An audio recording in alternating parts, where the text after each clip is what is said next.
they have to win these matches in order to advance into the bracket stage at all. You need to have a 3-1 minimum to advance. So let's go ahead and transition. Switch the sound around a little bit here. Take a second. And go ahead and get this race started.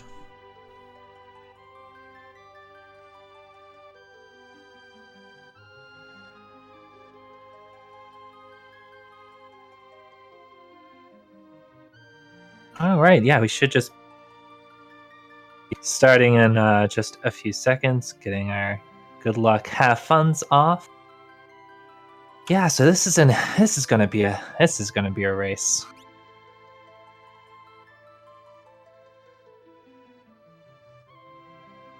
And it looks like we're off. So while we start the intro, Final Fantasy VI, I'm gonna make sure I have everybody synced up, because it appears that I might not. I have one runner have everybody synced up. Starting very slowly here. I must have lots of stream delay. I'm gonna try to fix that with him. So give me a second here. Oh yeah, there we go. Yeah, everybody looks like they hit the start button at the same time. So, as we're all aware, we're going to be dumping a whole bunch of XP into this question mark character at the start. Yeah, giving a little background of the position we're in right now. As Riku pointed out, both sets of races are 1-1, and that's you may find that a little surprising, because in the top race we have eLmaGus versus Puwexil. Both of these runners are very, very experienced runners of Final Fantasy VI. Both runners not having the best of lucks, a little bit in different ways. eLmaGus has been cursed with just the worst possible group, even though we're not doing any sort of group stages. He's just been having to go up against a really tough opponents. And against week 3 versus Puwexil, that's going to be quite a tough match to overcome. And Puwexil having a little bit of different difficulty. He's been having some struggles, not with the racers, I would say, probably more so with his cartridge.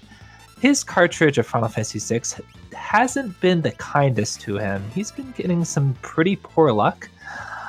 So hopefully, for Puwexil's sake, his card is going to be a little bit kinder to him tonight in terms of RNG.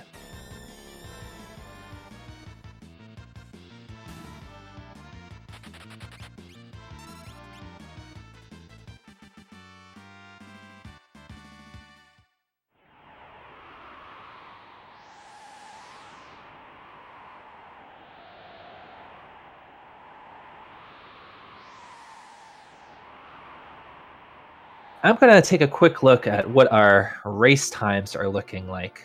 But all the racers making their way up to Welk.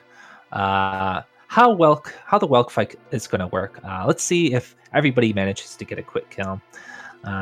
We're trying to aim for the setup to quickly kill Welk, and what that is going to use is it's going to be using a few mechanics of Final Fantasy VI speedrunning.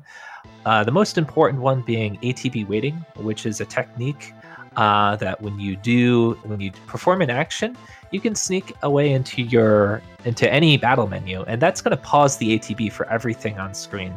But since you're performing an action, in particular terrorist tech missiles, battle is still kind of progressing, and you're basically going to try to do it in a way to stall out just buy you a little bit of extra time for pausing the boss a little bit. And then what we're going to try to do is, at a very specific point, we're going to attack the shell. The game tells you not to attack the shell, but we're going to do it anyway. And if done correctly, it's going to stall out the head from hiding inside the shell, buying just enough time for our runners to get 3 tech missiles off on the head, which will kill Welk. It looks like both Puwexil and eLmaGus were able to do it, and it looks like both of our bottom runners didn't quite do the setup correctly. So we're in a bit of a same situation in our top and bottom races.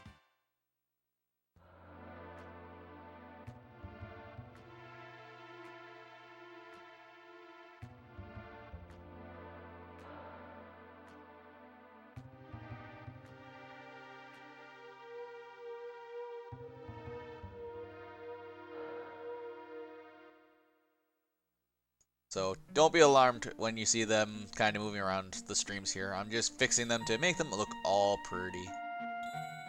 Feel free to yell at me if I'm way too far ahead of the action.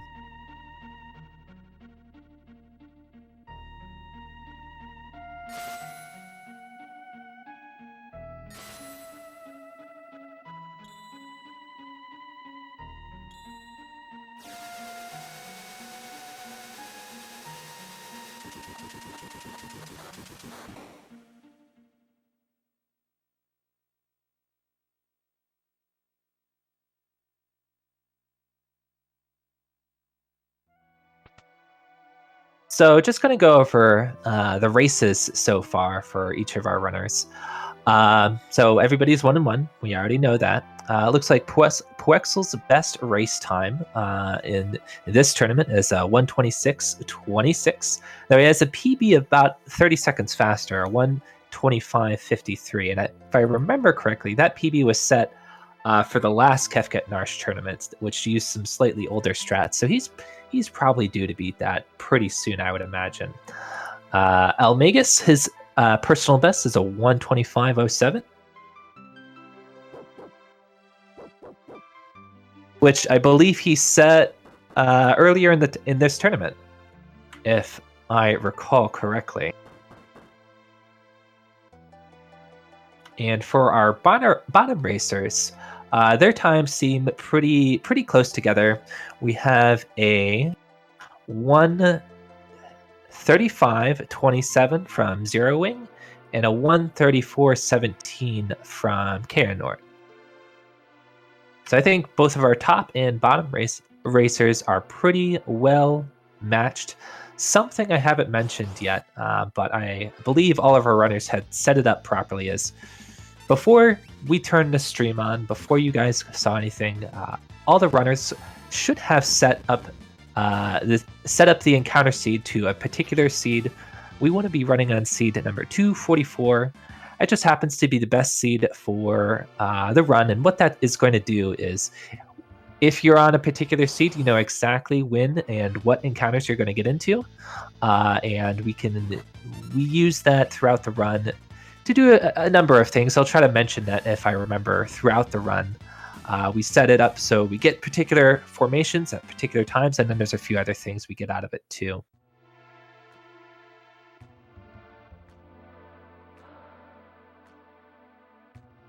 So I can tell that it looks like, yeah, everybody has set that up properly. Everybody's running on the same seed. So you should see this identical encounters, unless you get something like a back attack that we see on Zerowing. That's not something we can really manipulate. It's based on a frame counter. So if you have the skills to manipulate back attacks and preamps, I think you better share that speed tech with everybody, because we'd love to see it. And while we're walking up all the way to the top of this screen, we're going to grind up to level 6 with Terra. You have to burn a few steps to get one more encounter. And why we want to get to level 6 with Terra is, when new party members join your party, their level is going to be based on an average of the party level. Terra is the only member of the party, so the average of 6 is 6. And when Locke is going to join our party. When Locke joins your party, his level is going to be 2 levels ahead of the average party level. So he's going to join our party at level 8. So just from farming one extra encounter, we basically not only get an extra level out of Terra, we also get an extra level out of Locke, and then an extra level out of Edgar as well, and it kind of just spirals for each character that we get.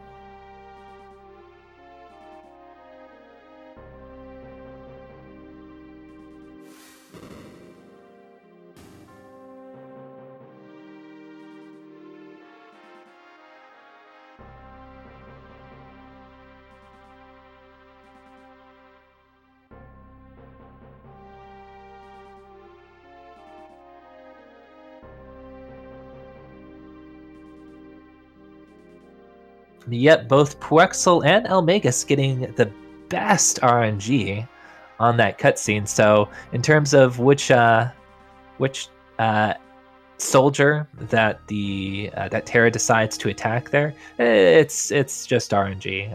It's fastest if she happens to attack the closest one. It's the longest if she happens to walk all the way back. I have no idea how many frames that loses. Zerowing getting the good RNG there. And it looks like Kehanort also gets the bad RNG, so I don't know what Zerowing did. He just saved frames compared to everybody else.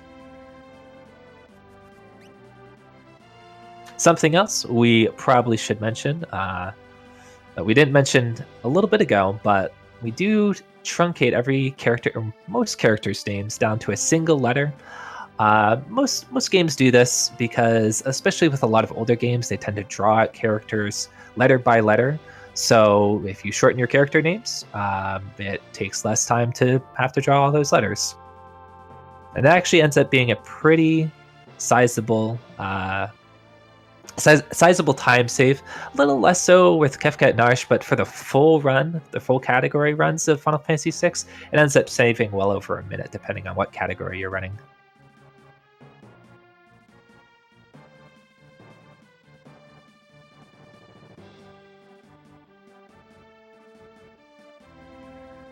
So I actually have a good question for you, since we're already pretty far through the Swiss phases here of the tournament here. For the runners who are interested in picking up more of this game, what category would be the best one for a beginner past this point? It kind of depends. So there's three main speed categories for Final Fantasy VI. There's sketch, no sketch, and glitchless. Glitchless is pretty self-explanatory. Glitchless might not be the best name for it because guess what? Final Fantasy VI is a pretty glitchy game, and it's kind of hard to get through a playthrough without any glitches. So it's mostly glitchless, we'll say that. I would say that it's a little less technical than the other two, but you have to have a little more knowledge about how the fights end up panning out. Sketch and no sketch are, in my opinion, a little more technical. You have to do things like Joker Doom and reverse Joker Doom, which are pretty tricky to do, especially in certain fights. Though a lot of because you have stuff like Joker Doom and reverse Joker Doom, and sketch ends up skipping a big chunk of the game, you approach fights in pretty much the same way every time. It ends up being a lot of routing and execution based. I'm not too familiar with no sketch, so that's just kind of my take on it. I would say that it kind of depends on the player. Like, if you're looking for shorter runs, you might look at sketch or no sketch. If you are okay with something a little bit longer and maybe you want something a little less execution heavy, glitchless might be your thing. Or you could run like 100% glitchless, which is especially for 100% category, is only about an hour and a half longer than the any percent glitchless. Oh, yes, we forgot the best category. Any percent actually is shorter than the Kefka Narshe. You would think that Kefka Narshe is a short version of this game, but the shortest version is any percent, and depending on what type of any percent, that might be something like 50 minutes, or it might be something like 10 seconds. I do know that the world record for that any percent run just switched over like 2 days ago. Yeah, I think Velociraptor decided to take that back, something around a 50-minute time. That uses a particular exploit, glitch, whatever we want to call it, where you just die a bunch of times, and then you set something up, you trigger a particular glitch after dying 52 times, and you just kind of skip to the credits.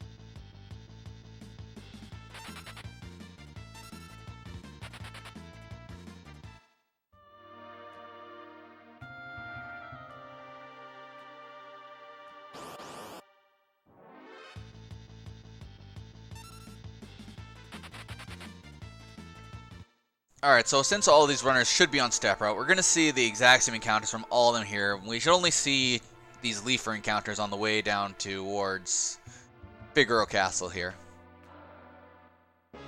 I didn't see what happened with with eLmaGus versus Puwexil, but I would imagine that Puwexil probably had a slightly better martial fight than Magus because they've got a little bit of a time difference between the two now. eLmaGus did get Mog-netted, so he had to wait for that, and that's where the time difference is right now. From a Mog-net. That's pretty unfortunate. Not a whole lot you can do about that, but such is Final Fantasy VI.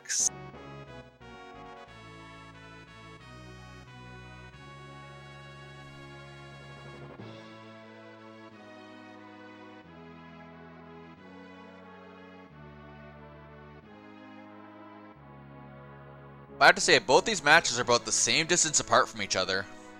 Yeah, I think this is going to be a pretty good race. As long as nothing catastrophic happens, I think our runners should be hopefully fairly well synced up with each other throughout the race. Yeah. One thing to know is that most of the RNG happens after about it starts happening about 20 minutes into this run, but it starts being worse after about the half an hour point. Yeah, so we get past the Welk and Marshall fight, and then we have a little bit of lull in action where we just kind of have to walk around talking to people. Not a whole lot going on. It isn't until about 25 minutes where the action picks back up again, where you go through a section. And yeah, some RNG can start happening around the half-hour point, but I would say probably once you get to the hour mark, that's where the real RNG kicks in. Yes, that is so true. We'll talk about it later of how many different ways this game could decide to ruin people's days. I could go on a long time about how much this game has ruined my day.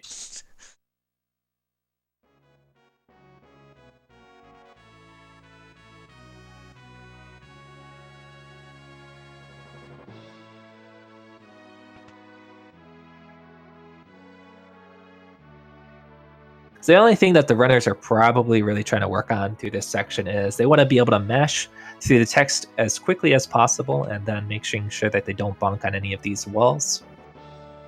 Just match frame perfectly, right? Yeah, match frame perfectly and walk perfectly, and you'll get the same thing every time. So, but it's kind of a little important that they do that properly because if you do it perfectly, the way the NPCs move around, just keep note of that. And if you mash the same way every single time and walk the same way every single time, you'll always get this NPCs moving around the same throughout the run. But if you accidentally bonk into a wall or mash a little bit slower than you normally do, you might some NPCs might decide to block your path, and it might lead to a bad time. So does that mean that you could actually manipulate the soft lock to happen every single time in the Returner's hideout? Oh yeah, you could. You totally that is so manipulatable. I don't see why anybody would want to intentionally manipulate that. That would be not the type of RNG manipulation we're looking for. Maybe just for the swag points? Yeah, sure. We are keeping track of those in this tournament, aren't we? I think we've gotten one, right? I think we only have one. We've had 3 flocks there in the tournament. Yeah, 3. What? Jeez, you guys need to mash better and walk better. Fizz had it happen in round 1. Yeah, I think that's the one I'm remembering. Nitsky had it happen to him in round 2. Oh, I missed that one. And then Zetz had it happen to her in round 3. That's rough. So we'll talk about that a little bit later in terms of that. It's really unfortunate, and other than playing perfectly throughout Figaro Castle and South Figaro, which are pretty, they're both town sections, so you don't think you really have to play perfectly. There's really nothing you can do about it. All right, we might see some action in a little bit. All right, I want to point out something that I didn't get to point out with the other 2 runners here, but you actually Locke tells you to follow him here, and you actually choose not to. And if you walk right, you'll block his path, and he'll just follow you instead into this area. And then But then he teleport. gets ahead of you. How does he get ahead of you? Like I said, I think he's a downgrade ninja right now. Yes, we do have Maybe he eLmaGus. just has... I think he just has the ability to clip through NPCs. I think that's all it is. Oh. I mean, that's a thing in Final Fantasy 6. It is a thing in Final Fantasy 6. It's a pretty sweet thing on the train when you get to do that. Ghost clips are always fun. I mean, yeah, we see Locke is able to clip through a guard and Locke's in areas, so why can't he clip through Terra? It's easy.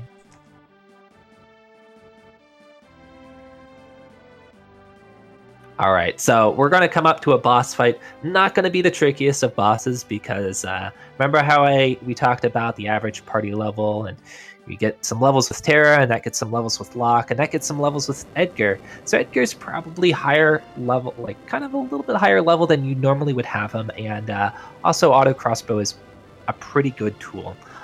So we're just going to kind of murder these two Magitech armors with 2 auto crossbow fires, and that's going to be that. The only thing that you're really hoping for in this fight is that Edgar has good starting ATB, and that the Magitech armors don't troll you too much with wasting too much of your time. One thing we can also do is we can try to steal from these Magitech armors. They carry around tonics and potions. And it's always nice to have some extra potions for later on in this run. So the one thing we don't want to do is casually you probably use fire in this fight because hey, Terra knows fire. Don't use magic in this fight unless you want to waste like 45 seconds. I'm still waiting for somebody to do it. So we did see Puwexil there getting a potion from that fight.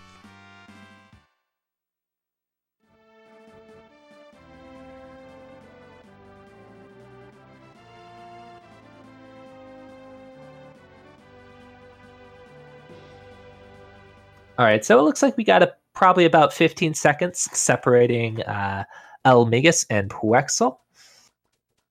Pretty close. And yeah, it really just due to the Marshall fight. But there's still well over an hour of this run left. That 15-second time lead could change in a single fight. All right, and I'm assuming you're going to pick up the time difference on the other run as well for us. Sure thing. It's a little bit harder for me to do it with how I'm restreaming now, so I learned some new restreaming tech from Nier when I was doing my tutorial today. Hot restream tech. Yeah. Me and him share our restream tech with each other, and now we're both better restreamers because of it.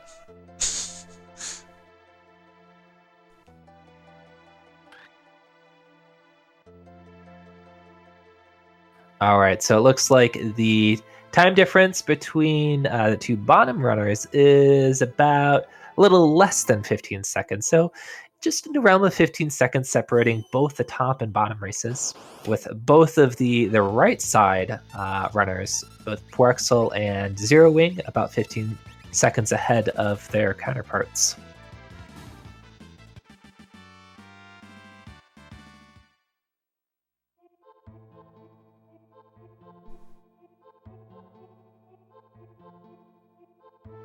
So because auto crossbow is still pretty good, and it would take a little bit of time to run from these guys, we're just going to auto crossbow everything in our path, get some extra XP because we're going to need some levels before we get the next character in our party.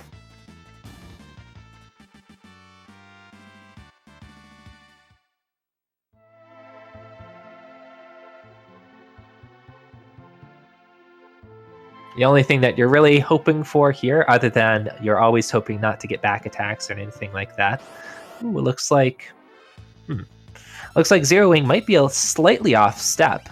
He got into an encounter a little bit before than he should have. Not the worst thing ever to get off step, but it might cause him to get an extra encounter at some point.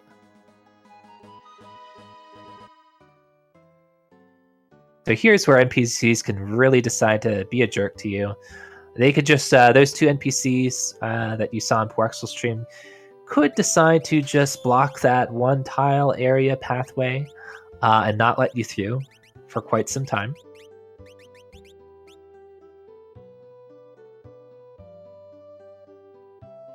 Thankfully, they're both being nice to our top racers. And you're going to see each of them buy 3 pairs of sprint shoes. We do have 3 characters, but only Tara gets the shoes. So now we can just run fast.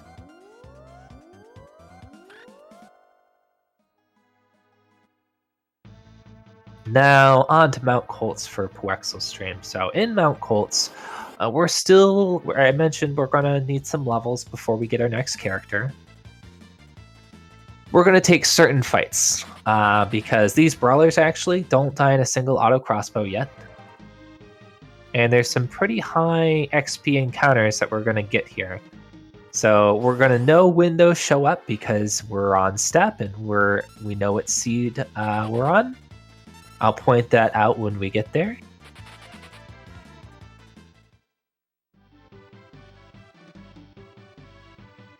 We go slightly out of our way to get Atlas Armlet, which will throw on to Edgar at some point. Atlas Armlet increases physical damage, and it does work with the auto crossbow. So guess what? We just made auto crossbow 25% better, I believe. Forget if it's 12 or 25%. It is 25% that Okay. increases all your commands. But it's funny because reading up on the item, from what it actually says it's supposed to do, is it's only supposed to increase your fight command. Yeah. You may notice that some things in Final Fantasy VI don't work the way they say they do. So here's one of the fights that is pretty high XP, and you notice that Puwexil's actually trying to run from it. So what he's trying to do is he's trying to run away with Locke there, but Locke wasn't being too cooperative. Let's see if eLmaGus is able to run away with Locke here. Now, why we want to run away with Locke is Locke needs a little bit less XP than Tara and Edgar do. So Locke running away, he isn't going to participate in the battle. And there you go. So he did run away on eLmaGus' screen, but there are going to be 2 other fights like that. So Puwexil has 2 more chances to get Locke to run away from one of those fights. For whatever reason, Locke really doesn't like to run away in that first fight. I really don't know why. I feel like Locke just doesn't like running away anywhere on this mountain. He's usually pretty cooperative with me on the second and third fights, but that first fight, unless it's a preempt, Locke deciding to not run away from the second fight for Puwexil. I'm telling you, So it's something about the mountain. Gonna have to really make sure he runs away with Locke there. So it wouldn't be the worst thing ever, but it would mean that Puwexil would have to take a few extra fights. And coming up, ooh, nice block, Tara. I was gonna say coming up to some bad RNG is these Trilliums. They can poison you with Bane Touch, which requires you to heal it off because otherwise poison would do a whole bunch of damage when you rock around. Puwexil getting a nice block with Tara, though.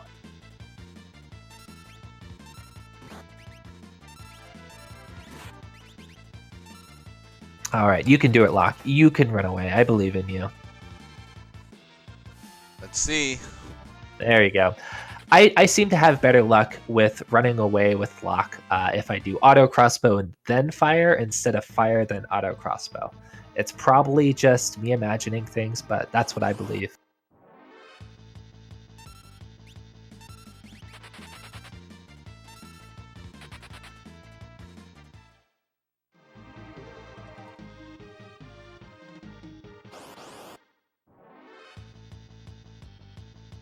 One thing we failed to note is that once you get on, I think it's through the cave of that leads to South Figaro, as soon as you're out of that cave, you can start casting fire, and that cutscene will no longer happen.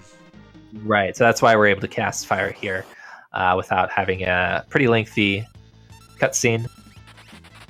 Zerowing having to get through a pincer attack. A little unfortunate.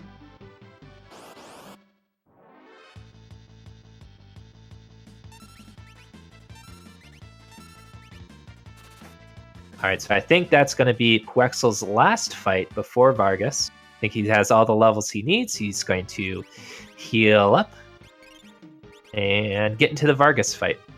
So he got a real good time making it in Vargas. Man, I wish I could have a time like that.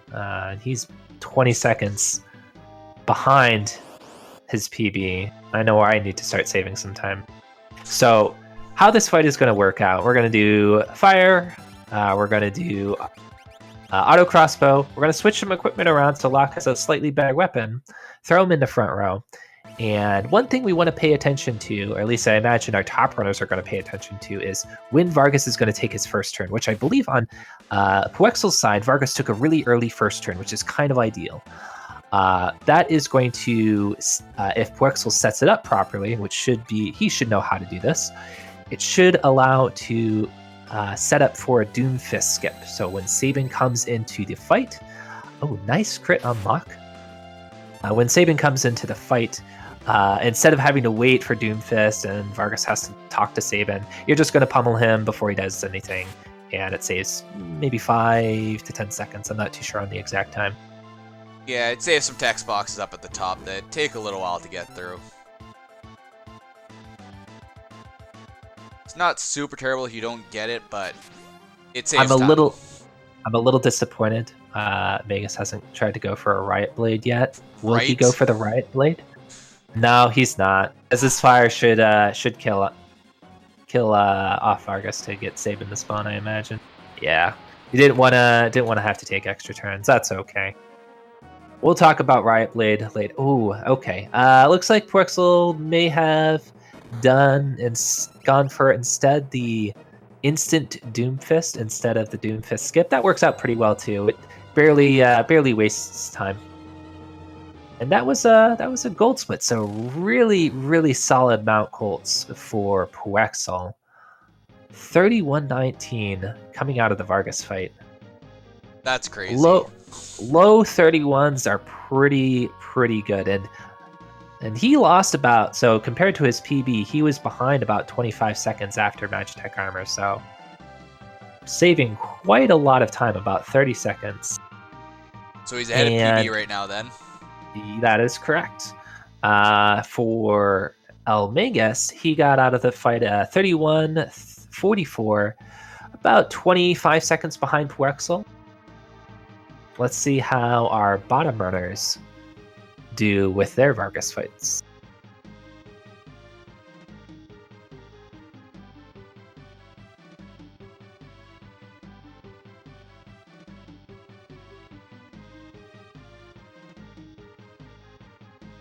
Zerowing, remembering to equip the Mythril Blade onto Locke and then rowing him. Doing things slightly out of order.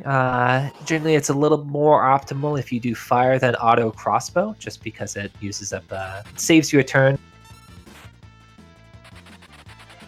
And I'm assuming this is another reason why, since that auto crossbow for the second attack might not kill that bear.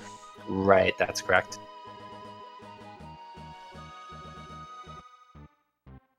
And it looks like Kehanort caught up quite a little bit versus his opponent, because he got to the end of the Vargas fight, or getting to the end of the Vargas fight a little bit quicker. Oh, and yeah, we were going to mention the soft lock. So this is where the soft lock could potentially happen. If you look at, pay attention to eLmaGus's screen, this guard is going to lead the way, and then there's going to be another guard kind of walking around. If you get really unlucky, which it's not going to happen to eLmaGus here, if you get super unlucky, that guard can block your path. And this section is actually, you don't have control over it. The guard is leading you, and your character just is blindly following it. So if the guard gets in your way, which is I believe it's a 1 out of 256 chance for it to happen, there's nothing you can do. So you just kind of deal with it, and you have to reset. Some people will opt to save beforehand, just to avoid the potential soft lock completely ruining the run. Yeah, I think those people who are typically the ones who save there are the ones who have had that soft lock happen to them at least once before. You know what? If I get the soft lock, I still will not save. I know the odds. The odds are in my favor. Have you ever had the soft lock happen to you? That's Nope. a good question now. Nope. Well, you're lucky then.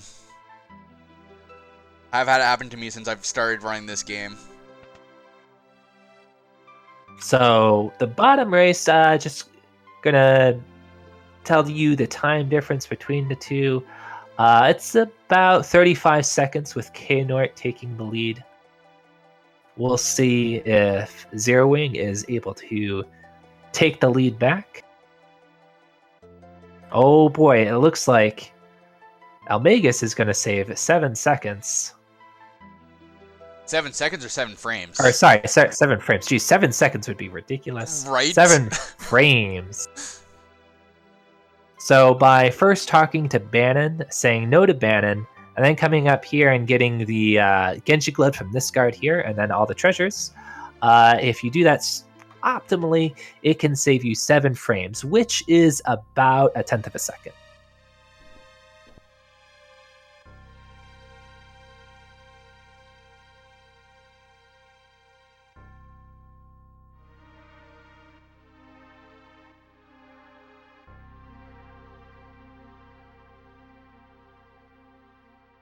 Oh, missing gauntlet? We don't want the gauntlet. So why we say no to Bannon is, one, we get, for saying no to Bannon once, you get the Genji Glove. For saying no to him 3 times, you skip a cutscene.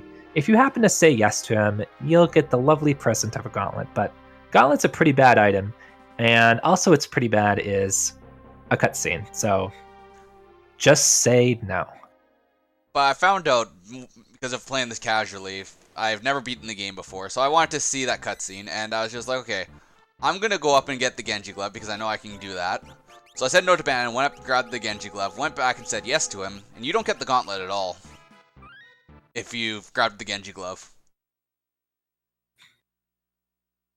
I don't... You're probably right, because I haven't done that in forever, so I'll just take your word for it.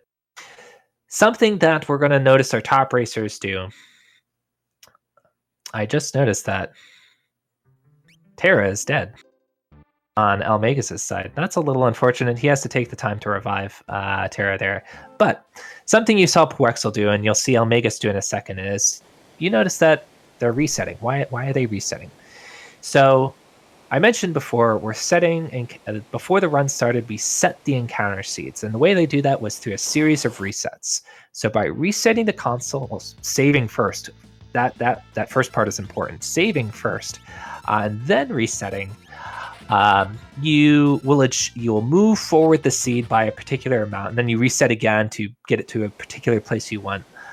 And then you saw just eLmaGus there. Before he left the room, he kind of waited for a second or two. He's actually waiting for a visual cue for that guard to be on a certain tile, because by resetting the console and setting the encounter seed, you're also setting the RNG value at which the NPCs move around. So you'll know exactly how that NPC is going to move around.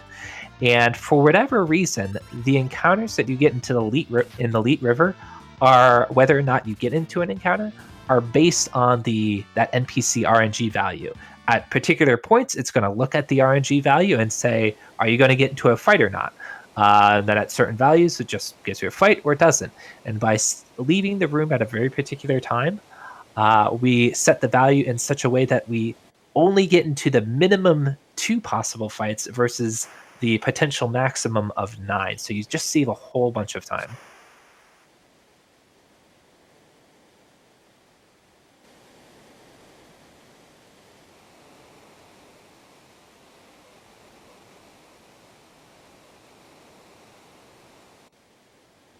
Does somebody not have a pike? I must have missed that. Oh, it's probably eLmaGus because he got netted with in the Marshall fight, if I had to guess. Yeah, I have a feeling he's going to probably pick up an extra pike later on because of that. But yeah, so for the Ultros fight, we're going to see Puwexil. This fight is very scripted, so I imagine Magus' fight is going to be a little bit different, just because he's going to be a little shy on damage. But Puwexil is going to try to set up the fight in a way that is similar to the Welk fight, in the sense that we're going to be forcing Ultros to counter-attack us at a very particular time. Nice crit, Edgar. And by doing so, it's going to stall out Ultros. It's going to counterattack Terra, and then it's going to, instead of tentacling Terra, it's kind of, the counterattack kind of overwrote that, and he's not going to do anything for a little while. And it buys us just enough time, if you do it properly, that you can get through the fight without having to eat any tentacles. So it does look like Magus does have that Dirk.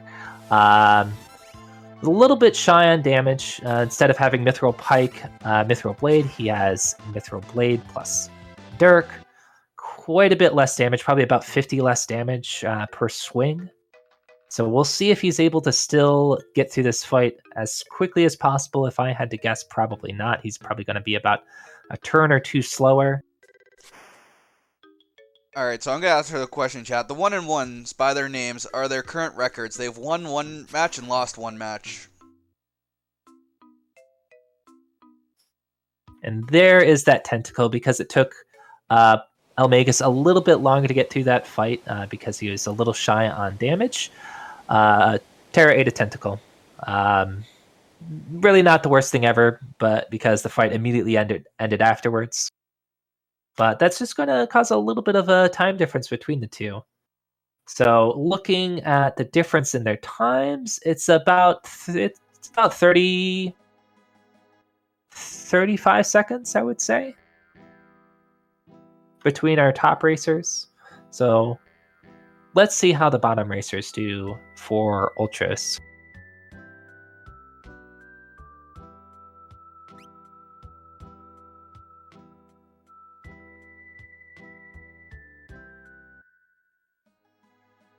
Something you're going to notice that both our top racers should do, they're going to step in a particular way. They're going to try to make sure they're taking exact steps, and by doing so, they know exactly when they're going to get into an encounter because they just reset the console, just reset to a new seed. If you step properly there, you'll get into an encounter right in that little space between the forests, and it should be a single beaker encounter. They really want to make sure to do that because single enemy encounters are particularly easy to run from, as well as that encounter would show up again in the Veldt. So you want to make sure to have that single beaker encounter, so it's easier to run from there. And then they'll have another single beaker encounter again in the Veldt, as long as they keep on step properly.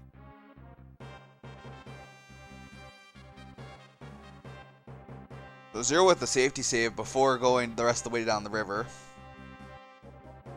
If you're a little uncomfortable with the Ultros fight, probably a good idea, because this fight is very scripted. So if you know exactly what you're doing, it ends up being the same fight over and over and over. But if you don't have the fight quite so perfectly, it's going to get off script, and then you could end up in a situation where Bannon takes a little bit more damage than you'd like. And if you remember, if Bannon dies in this scenario, game over.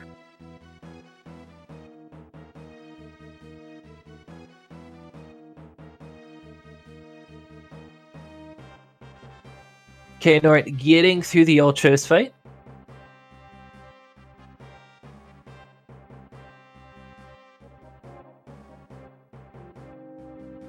Yeah, the pike that Magus missed out on is really only going to matter for Ultros, because the next fight that Edgar's going to participate in is after Nikia, and you can buy pikes at Nikia, so he'll probably just buy 2 pikes at Nikia, I would imagine. And that will help him out for the Kefka fight. Well, the situation, the one thing that he might be relying on for that now is the drop that we normally get here. Normally get. Well, now that you said it, something bad is going to happen to somebody. Oh, I know. So, this leader fight, the way that we get through it is pretty straightforward. We just retort on Cyan. Retort is the counterattack that Cyan has. Remember that. That's important for later on. I'll quiz you. But the drop that the leader has. So the item that we want is Black Belt. It's great. It sells for a bunch. Looks like Puwexil gets it. That's great. It really only matters for 4 category runs. A little less so for Kefka and Narshe, but it's still a little nice to have that extra money buffer. Now, you would think that the rare drop of an enemy would be better than the common drop, but the rare drop for the leader is actually just Phoenix down. So you don't want the rare drop. In a lot of cases in this game, the rare drop ends up being worse than the common drop. Also, one thing to note also, because eLmaGus is having it happen to him right now, when you counter the leader there, he can counter you back. So luckily, eLmaGus did get a black belt. I'm not too sure how his money is going to end up being if he didn't have that that black belt to sell, because he has to buy 2 pikes later on. So it's nice that he probably just doesn't have to worry about it at all.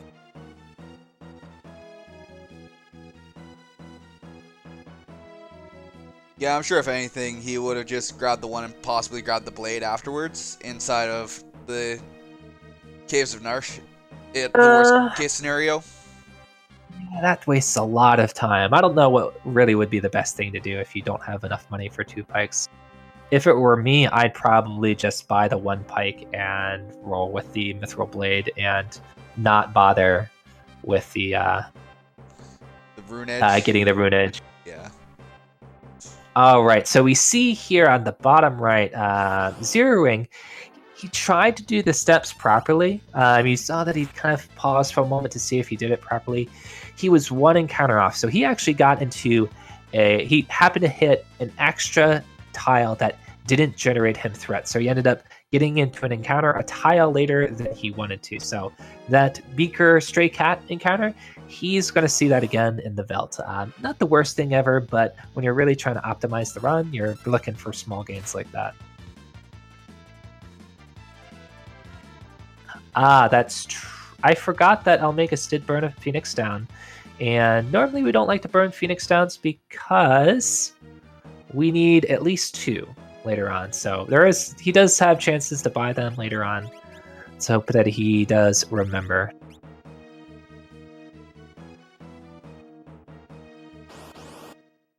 This Templar soldier fight is pretty straightforward. You just fight the 2 guys in the front row and then use the special abilities of each of the characters for the back row. You're hoping that they don't beat you up too much with a bunch of counterattacks. If the game is really nice, sometimes we see a good dog. Yes, we always love seeing the takedown. It's always satisfying to watch happen.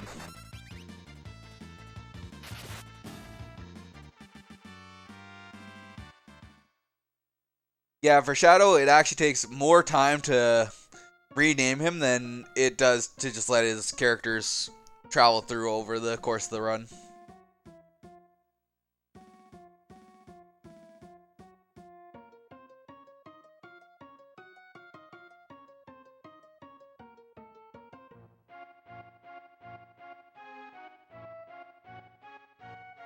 All right, well, something, grape Kool-Aid gets everybody, I don't know, sick.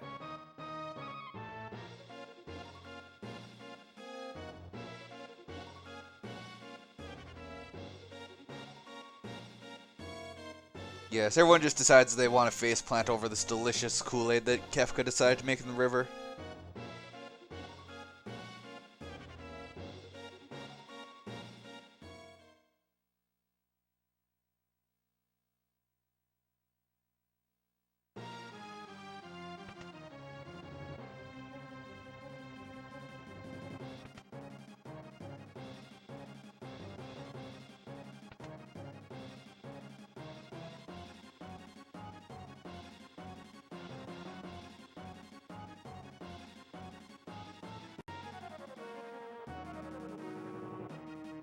It looks like everybody was lucky enough, quote unquote lucky enough, to get black belt.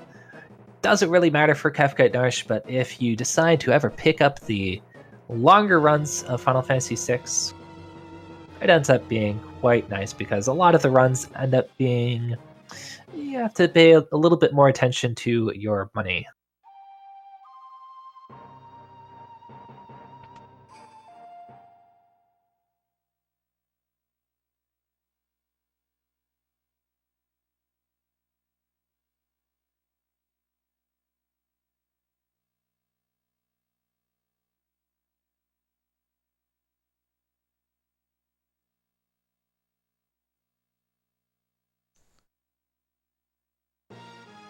I think I forgot to mention after both the bottom racers did get through Ultros. Looks like there's about a little over a minute difference between our bottom racers, with Kehanort in the lead. And I would imagine still probably about 30 seconds for our top racers. Yeah, honestly, I don't see the gap between Puwexil and eLmaGus really differing too much from where they're at. Unless they get side attack or preemptive things and stuff can like that. things can happen. Preempts, the opposite of preempts, pincer attack, the Velt. Those amazing back attacks, yeah. All that fun stuff. Not too much to say about the first two fights that Magus and Puwexil are seeing. For the last fight, there's a little bit of optimization that you can do, but it's going to be RNG based. So ideally, what you want is for Cyan to attack one of the front grunts, and you you first attack with Shadow, and then Cyan finishes off the other one, and then Puwexil getting a little bit of good RNG. Now he can finish off the Cadet with an Aura Bolt, almost guaranteeing that it kills it in one hit. Sometimes Cyan can waste your time by dispatching stuff that a normal attack would kill anyway, and if it's a little bit slower if Cyan decides to attack the Cadet there instead of going for the grunt. Both of them getting the good Cadet fight, not too bad.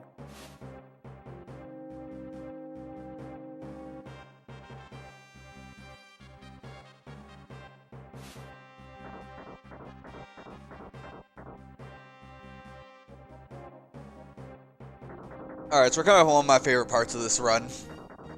Just getting to use these Magitech armors for this little walk here.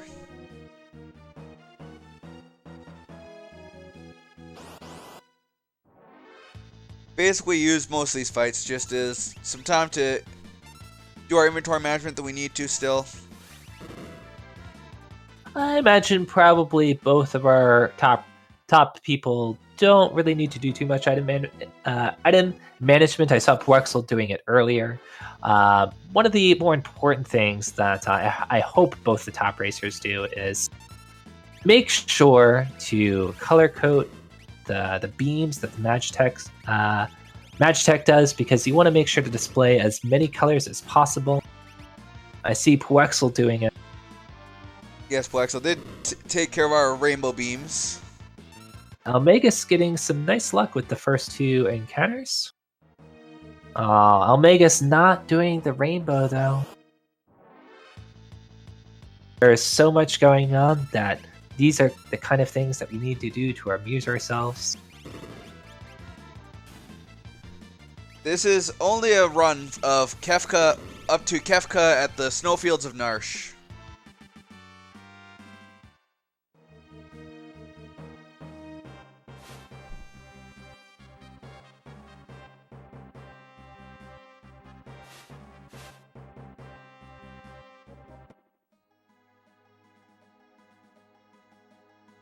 Alright, so you're gonna see. I guess Puwexil just wants to have less steps to take later on. Right, because as long as you do the relatively quote-unquote newer way of walking to like at the start of Sabin's scenario, you don't have to take steps there perfectly. The main thing you're trying to get is you want to make sure to get to the Phantom Force before you get into any encounter, because you get a single ghost versus a 3-pack of stray cats if you happen to get the same encounter outside the Phantom Forest. But because they took the steps in a particular way at the start of Sabin's scenario, they don't really have to worry too much about trying to hit the optimal steps. Because we are going to be burning steps in a little bit once we get onto the Phantom train. Ooh, eLmaGus getting a pincer attack. Ooh. Not, I mean, it's not the worst thing ever, but it's going to take some time, unfortunately. being behind, that's not what he needs to get ahead. Now let's just see how lucky he gets with his counters when he hits the train anyways, because there's lots of chances for preemptives on the train.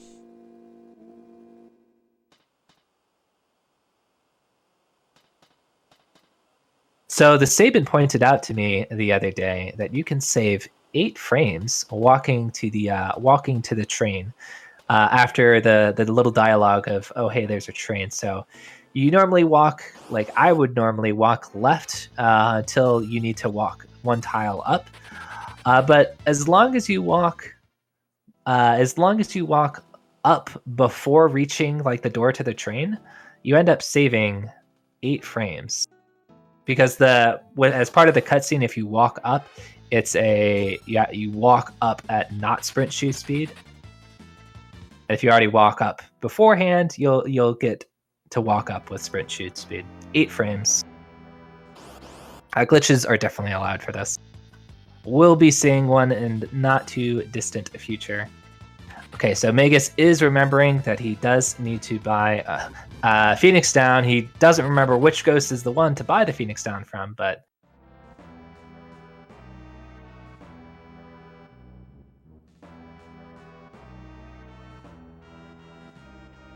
so that Phoenix Down, the 2 Phoenix Downs he has, are going to be very important later on.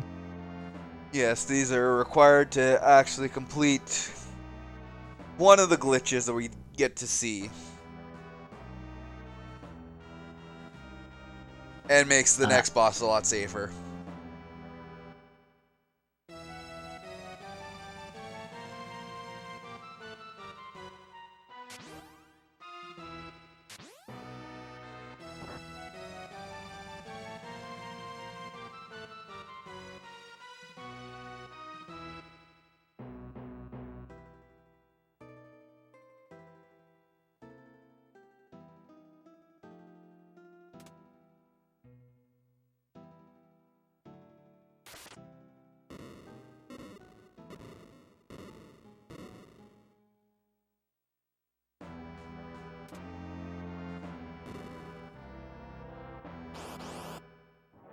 So I know some others say there's only one thing that's wrong with the step route for this game, and that involves the train.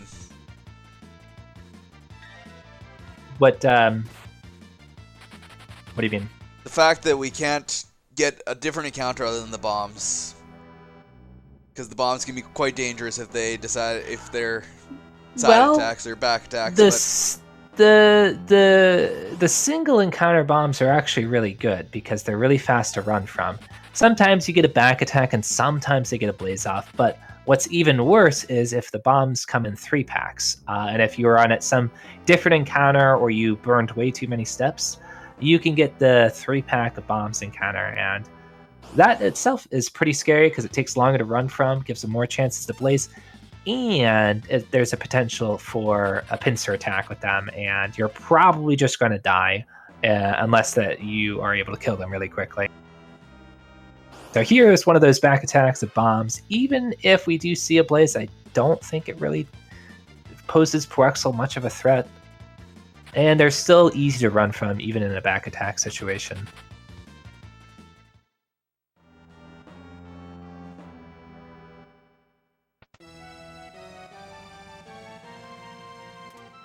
All right, so we talked about Phoenix Downs and how they're kind of important. Well, you probably know if you've played Final Fantasy VI that you can kill Phantom Train with a Phoenix Down or any restorative item. So we're going to do that here. I imagine both of our top racers are probably just going to go fast because speed is important. Yeah, especially with these two going up against each other. They know that speed is the most important thing right now.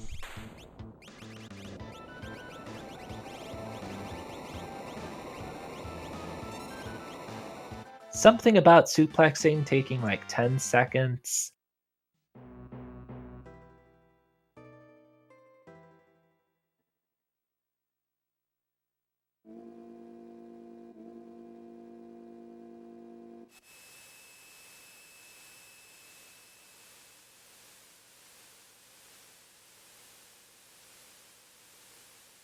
Oh, looks like Puwexil has a Phantom Train time of 58:49. And eLmaGus, I think they split at different times, so it's not going to be 100% accurate. With a 59:38, so about a 50-second time difference, probably closer to 45 because of their split differences. Now that can all change with a section that's going to be coming up next, not too distant future.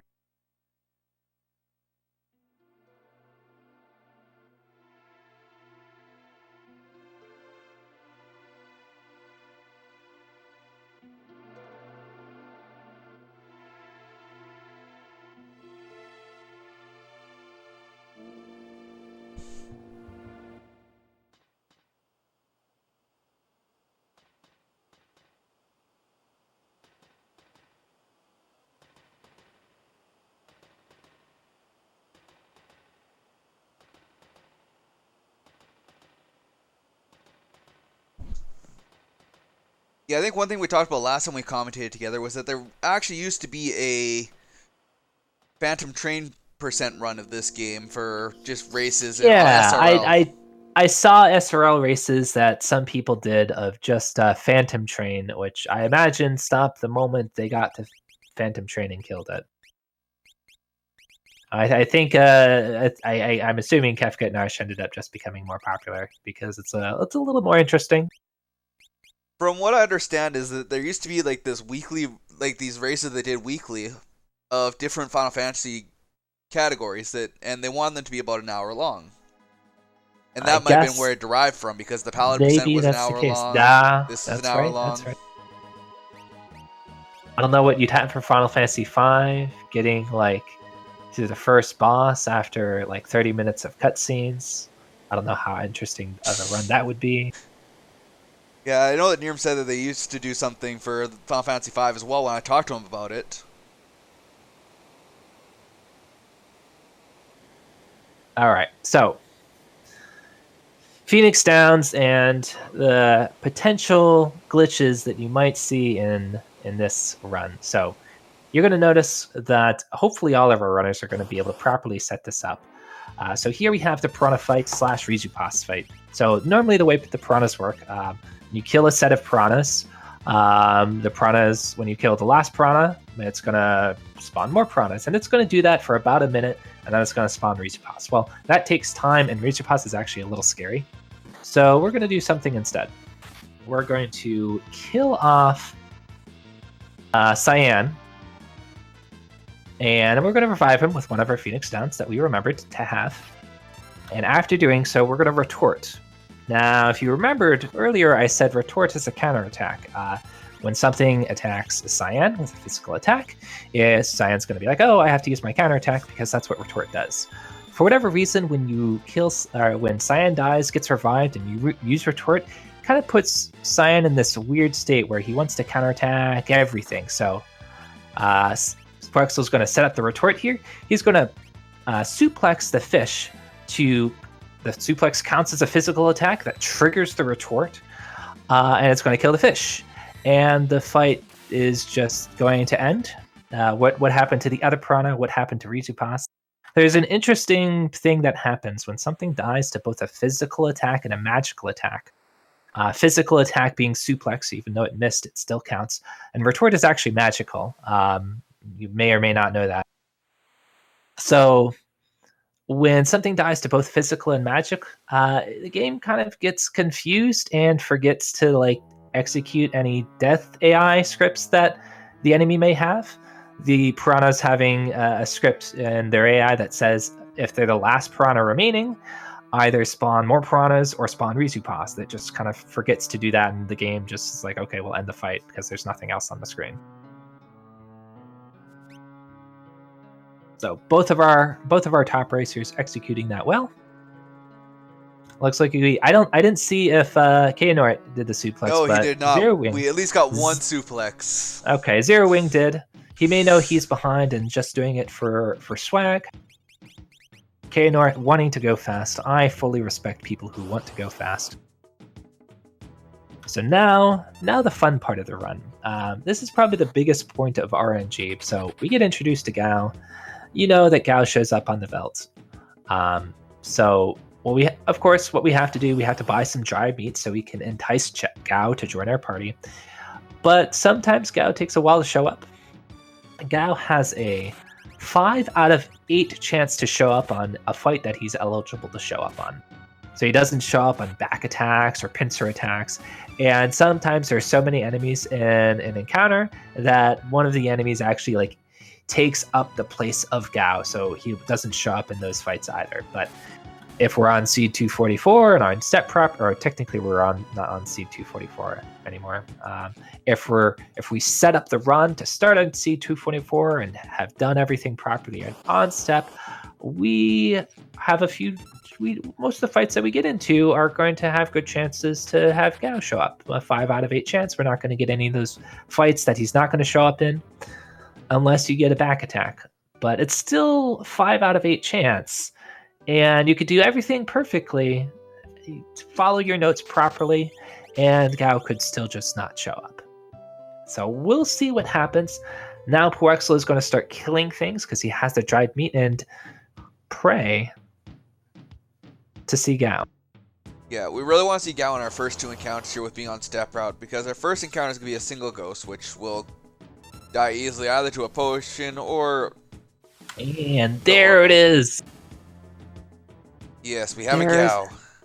There's the first encounter Gao for Puwexil. Let's Magus better start praying. Let's see what he gets.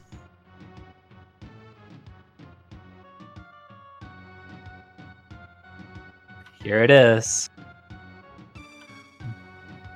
Wow. Good job, game, giving us both first encounter Gaos. 5 out of 8 chance for each of our runners.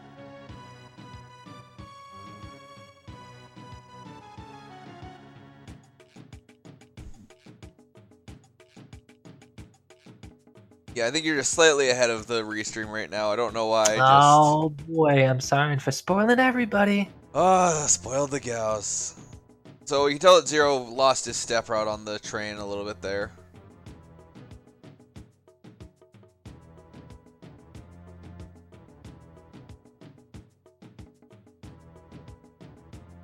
So that's going to make his Velt a little bit different.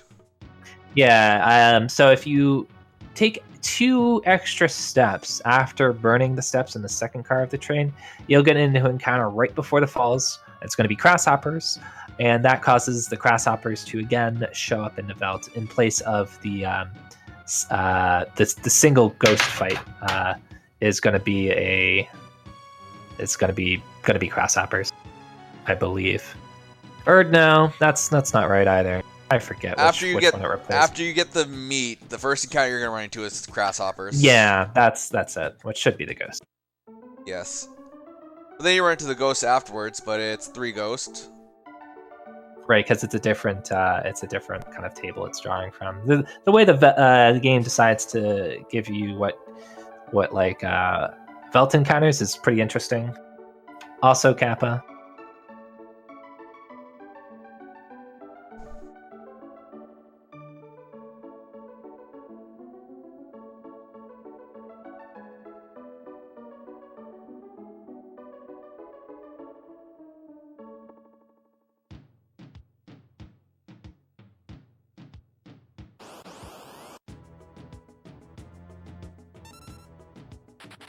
So now that both of our runners are, well, Magus will be here shortly, through the little cutscene, we're just going to walk our way to the Serpent Trench.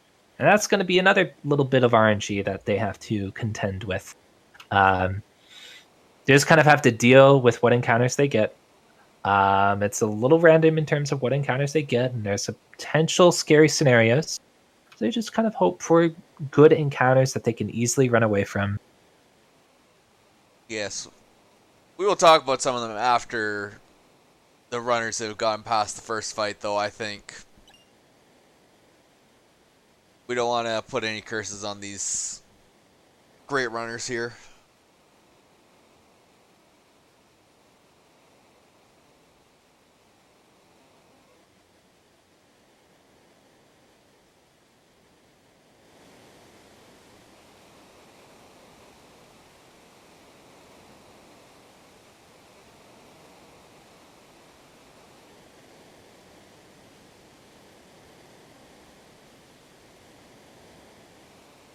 Oh, I didn't notice. Yeah. Yeah, Kehanort also taking a few extra steps into training, getting the Grasshoppers fight.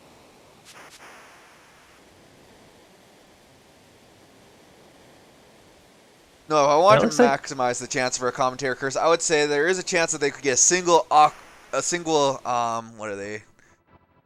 Anguiform Anguiform. right off the start, and it can be a back attack, and that's gonna be pretty deadly. Yeah, so the single Anguiforms, there's the single Anguiform, but it's in a side attack, not in a anything else. So single Anguiforms are actually pretty scary because a lot of enemies in Final Fantasy VI have different AI based on if they're the only enemy remaining, and Anguiforms have the potential to do Aqua Rake on the first turn if they're their only enemy. Well, we just had a side attack that Puwexil got a little lucky with. Wow, a side attack on the Anguiform for eLmaGus as well. What are these guys eating? But unfortunately, Puwexil getting a pincer attack is going to give eLmaGus some time to catch up. Oh no! Oh no, and just like that, eLmaGus takes the lead. Yes, wow. Was that 2 side attacks so far in his trench?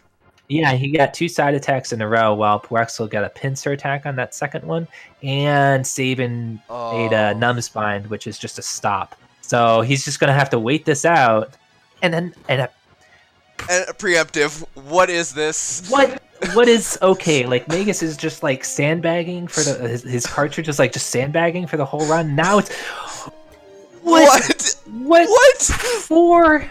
Oh my god, that is amazing. Oh. Sometimes lucky. Yes. Oh. Not for Puwexil though.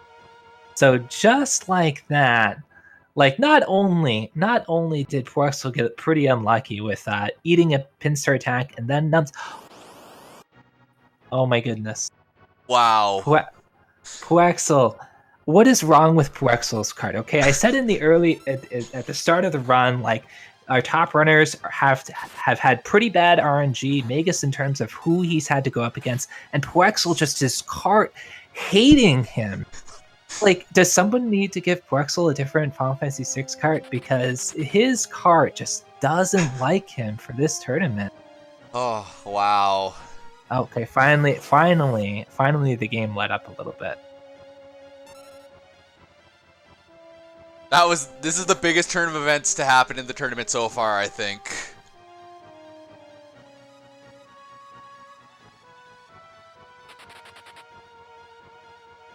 So that's I'll get a time difference between the two once Puwexil is done with Sabin's scenario, but he was ahead about a minute, so he was going to enjoy a nice sizable P, potentially breaking the getting a 124 time if everything was going to go well.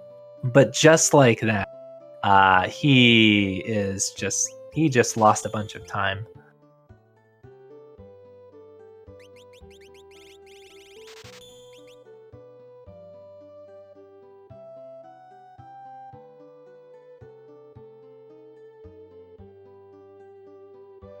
Okay, so he lost he lost 50 seconds just in that situation. I'm not too sure how good of a Velt his PB had, but he was 55 seconds ahead after Phantom Train of his split. Now he's only 8 seconds ahead. So the time difference now between eLmaGus and Puwexil is about 50 seconds, with eLmaGus now being 50 seconds in the lead, or so. Yeah, about 50 seconds.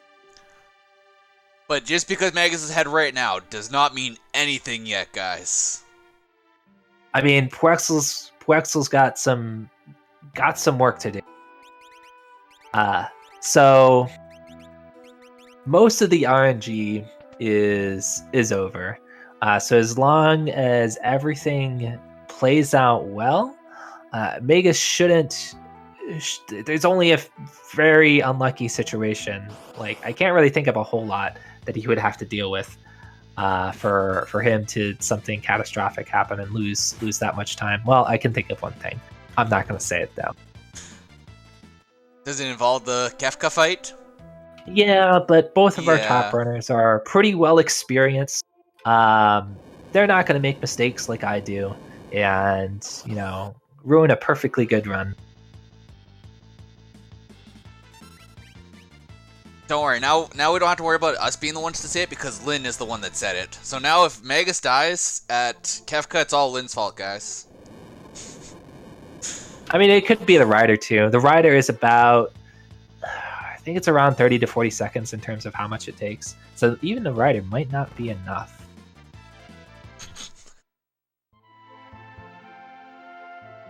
Wow, me getting called out. Yeah, I guess so. Jeez, I miss a single blitz and this is what I get? I'm glad people don't watch my runs then.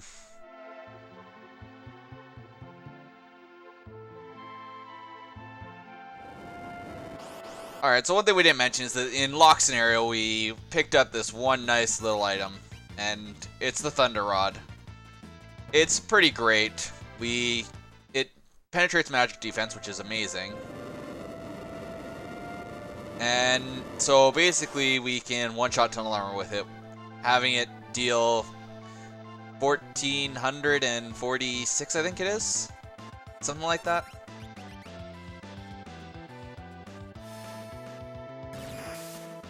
What's that? I'm sorry, I wasn't paying attention. It's 1448 is what that rod hits That's right. for. If you have level 9, level 9 lock, the Thunder Rod will do 1448 damage. Even if you have level 8 lock, it says like 1300 some damage. Still plenty enough to kill Tunnel Armor.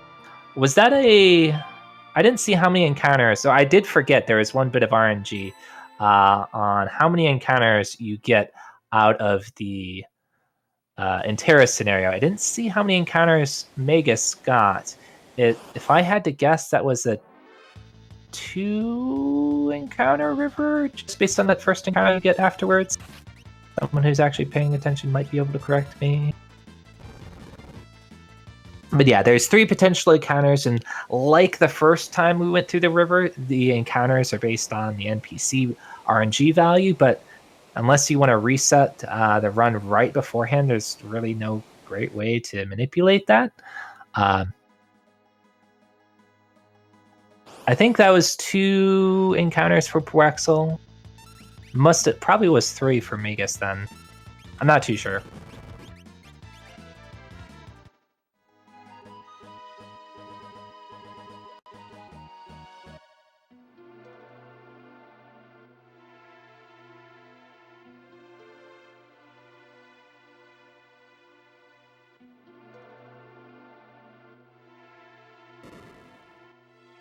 Also, we kind of failed to mention there may be something important that all the runners are going to be skipping. We're like doing this thing where we get really close to the guard, give him a hug, and he lets us pass. There's no important characters that we're missing. Okay. Oh, Wow. oh. Puwexil's giving me a heart attack. So not only did he get a pincer, he almost faced death from Bannon. One of those first classes actually missed Bannon. Oh my goodness. Doing the right option here and healing. I think somebody died to that encounter earlier on, and I forget who.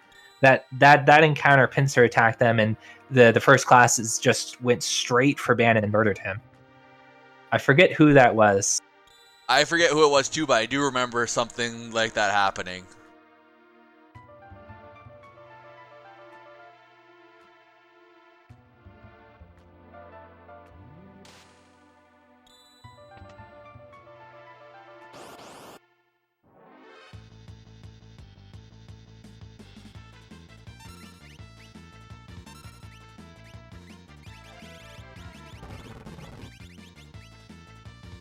What a video game.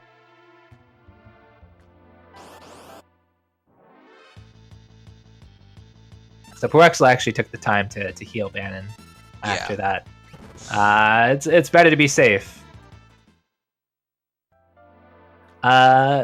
In terms outside of the Velts, I would say pincer attacks are the biggest source of RNG for at least this category.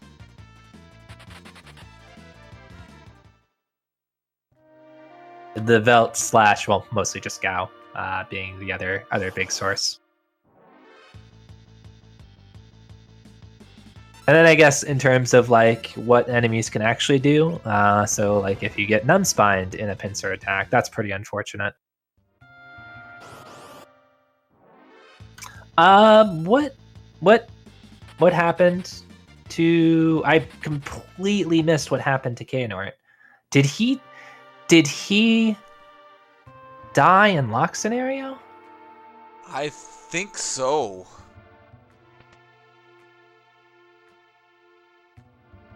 Was that lock scenario? Or did he get to the start of Terra scenario and then Bannon getting bodied?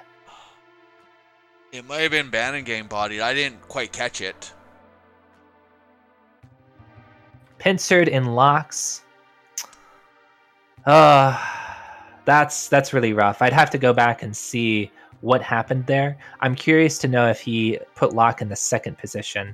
So we actually do put lock in second position or fourth position for a very specific reason, because you can get pincer attacked, and there's one encounter that you can get in the cave where if you get pincered and lock's facing the wrong way because you don't have him in the right position, you can get just one shot. That's really, really unfortunate. Really, and he was ahead by quite a bit. Unfortunately, sometimes that does happen. I'm going to go back at some point and just really see what happened, just because I'm curious to know. Yeah, we have Kehanort forfeiting the race here due to that. Yeah, I mean, his last save was. It looked like it was for the river manipulation, so that was 40 some minutes ago. Really not a whole lot you can do for that. And yeah, okay, chat pointing out that he was in second position, just happening to die before the smoke bombs go off.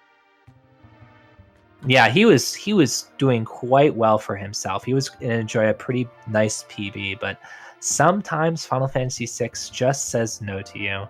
Yep. I had a run like that last night where I was running glitchless and I was in Kefka's tower, and then the game just decided, like, hey, you know what, I'm not going to let you finish this run. I'm just going to kill you instead. I wouldn't safety save really at that point. Like the last safety save, like I could imagine that you really could have in that situation was maybe if you wanted to safety save before Serpent Trench. But even if you safety save there and die in lock scenario due to something unfortunate, that is probably, I mean, it's at least 5 minutes, and he was ahead, but he wasn't that ahead.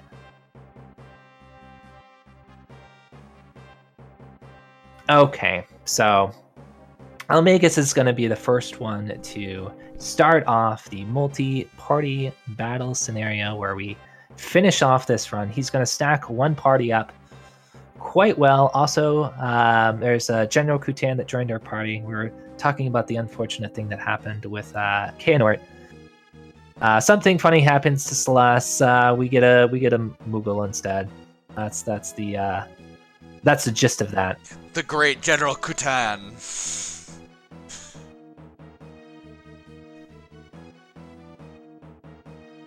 Yeah, So we're just going to sneak past all the soldiers because they have like pretty short-sighted vision, I guess, and you just kind of hide from them and sneak past them. You don't have to do the thing like you do in the Marshall scenario where you kind of walk past them at particular times to avoid having to fight them. So the only thing that Magus really needs to do here before the Kefka fight is make sure to skip this rider. And there he is. So he is the first one to get into Kefka. Now, he wants to do this fight in a particular way where he really wants to make sure to get 2 aura bolts off before Kefka gets his second turn. So it's really important to do the ATB waiting there properly. Here's the second Arbolt. Does look like, even though Sabin had pretty bad ATP, he due to ATP waiting properly does let him get this Arbolt off first. Now it's kind of a race to kill Kefka before Kefka's third turn, doing some extra ATP waiting just to be sure that he's got this. I want to say this Gao turn and this Edgar turn should be it. Oh, the nice touch from Gao, and that ends it. And eLmaGus finishes off with an official SRL time of 1:25.24.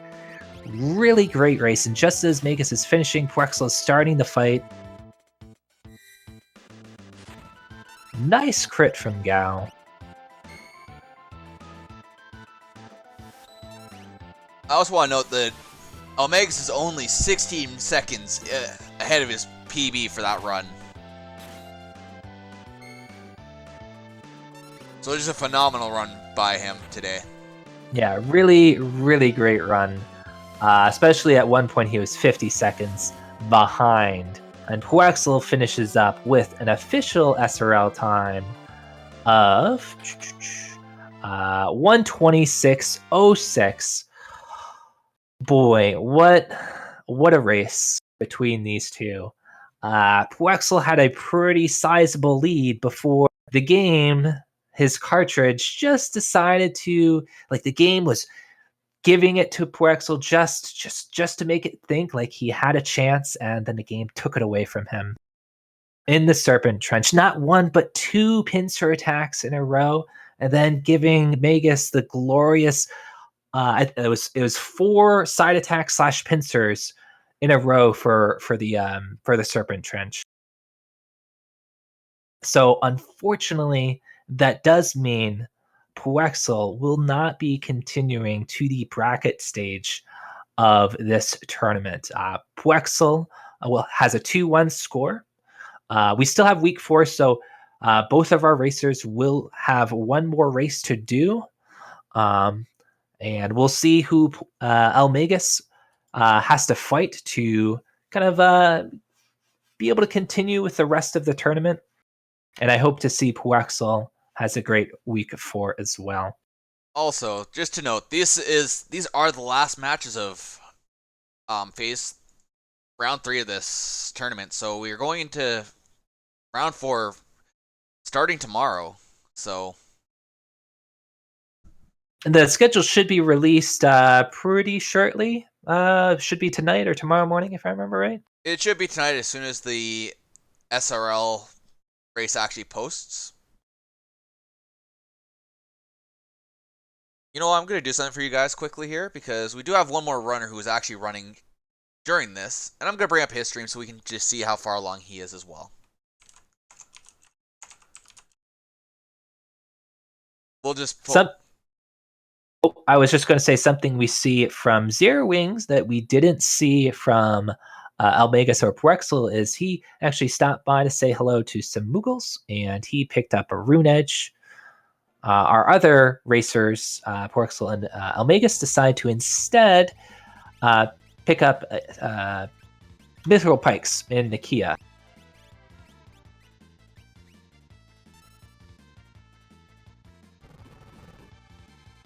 I like the screen on Puwexil. Okay, well, it looks like the stream may have stopped for you guys, but on my stream, I see Puwexil is stuck on the Kefka saying, "I won't forget this," and it just makes me think that Puwexil is sitting there thinking, "I won't forget this." How bad this run was.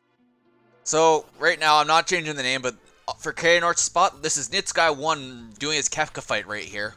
Ooh, just at the end. Yes, he is just at the end, and here he is. He got his final hit on Kefka. He finishes with an official SRL time of 1:29.18. So GG to him for that run. So he was just racing himself, correct? Yeah, he was just racing to post a time because he actually had his opponent forfeit the match, sadly. So now all we got left to see is Zerowing finish on up here and collect his win here as well. Well, he only has the Kefka fight left, so let's hope that he has a good Kefka fight. Yeah, I'm hoping he has a good Kefka fight because he's actually on PB pace right now. Yeah, by about 2 minutes. I think he may have lost a little bit of time due to the mishaps in the light room that he had. Oh, I thought I saw him get into an unusual encounter. I guess he failed the security checkpoint. Yeah, he failed his checkpoint, so he's gonna have to go and run. He had to run through that again, so it's gonna be close. But I think that he'll be able to pull a PB out of this. Honestly, it looks like he's about a minute ahead of PB right now, just by general knowledge of how long it takes to go down and fight Kefka. Yeah, so chat is someone in chat's asking, was Puwexil able to catch up? Unfortunately, not. A little bit of unfortunate on Puwexil's side, going up some pretty tough opponents. So in week 2, he went up against Yagamoth, who posted like a 126, 30 something, if I remember correctly. And the game was about as Puwexil's cartridge was about as nice as it was in this race. The game just decided no. If I remember right, he had a really, really bad Velt, and unfortunately lost that race, putting him in the 1-1 bracket, going up against eLmaGus, who had lost against LCC, and which unfortunately for eLmaGus, having to go up against a really tough opponent. So I wonder who eLmaGus is going to get in week 4. He's had to go up against 3 really tough opponents and is 2-1. What's the worst opponent he could get in week 4? Let me take a look at what his opponents look like, and we will try to deduce who would be his worst opponent.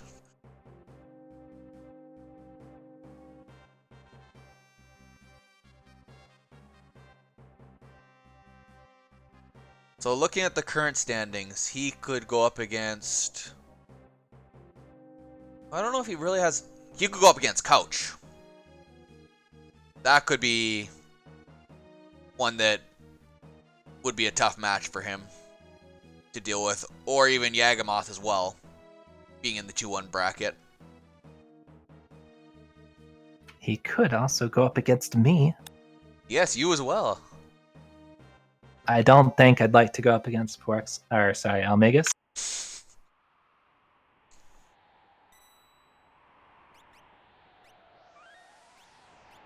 We got some extra safety here.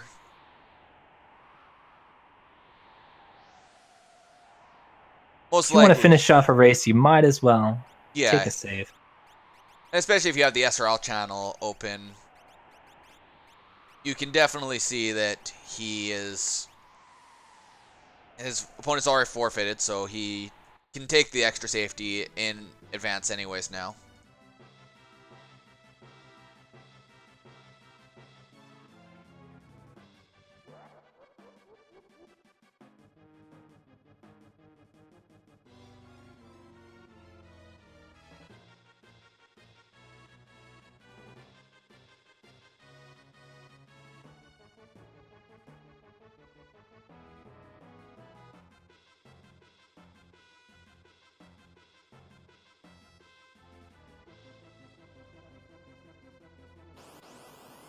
Looks like accidentally walking a little bit too early, triggering a fight with the bounty man and trooper. I kind of forgot what these guys were called.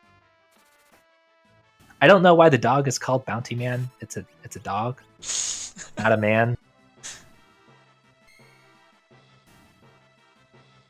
I guess it sounded cool at the time.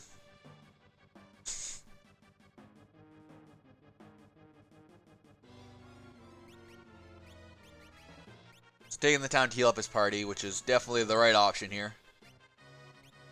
Yeah, after taking a fight, you really want to go into the Kefka fight as full as possible.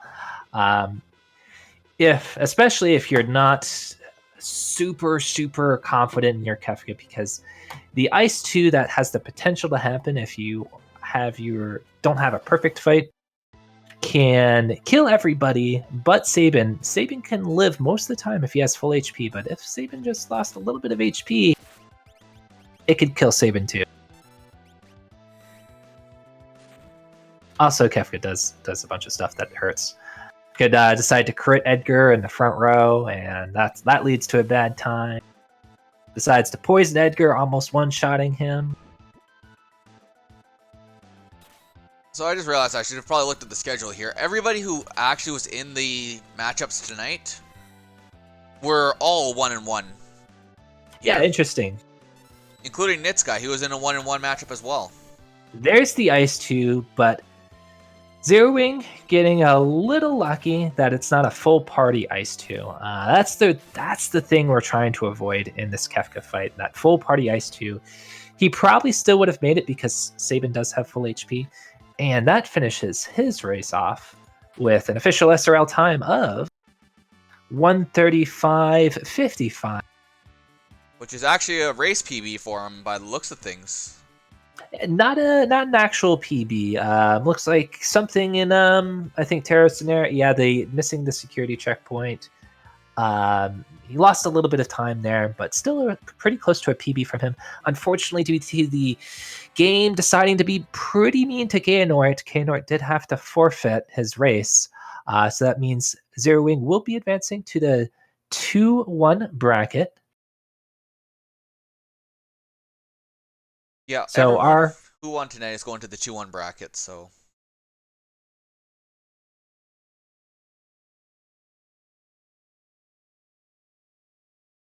Good race. Boy, that top race was something. The drama in Puwexil versus eLmaGus.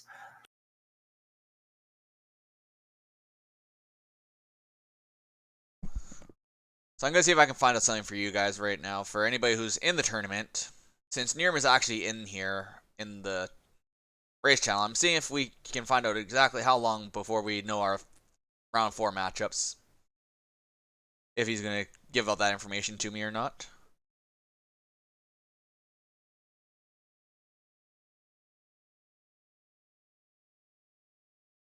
But I'm sure he's in the race channel to try to get it closed as soon as possible to get those matchups for us right away if he can. Since from what I understand, it's all set up on a bot. You say a bot, I say someone is rigging these matches against eLmaGus. eLmaGus is rigging himself from what I understand. He's the one who said he was going to be up against the exact opponents he got throughout this entire throughout all the stages so far. I mean, after week 1, he got the Sabin, and it's like, oh, well, who else am I going to get? Let me just start listing off the really strong opponents, and yep. Look at what he did to him.